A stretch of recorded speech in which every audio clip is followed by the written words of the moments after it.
రా పుట్టింటికి రా, ఎన్నాళ్ళయిందో, నువ్వు ఒకరోజు అడిగావు రేపు కూడా ఉంటాను మా ఇంట్లోనే ఉంటారా?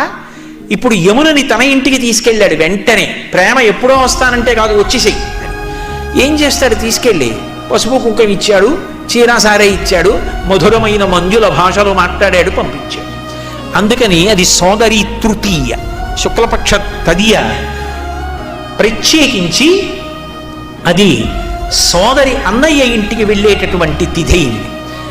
బహుశः ఏ మాసంలో కూడా ఇలా సాంఘికమైనటువంటి అనుబంధములను జ్ఞాపకం చేస్తూ నీకు మానసికమైన ఐశ్వర్యం ఒకటి ఉంది, దానికి దూరం అయిపోకు, దాన్ని అనుభవించడం నేర్చుకో, సంతోషంగా బ్రతుకు.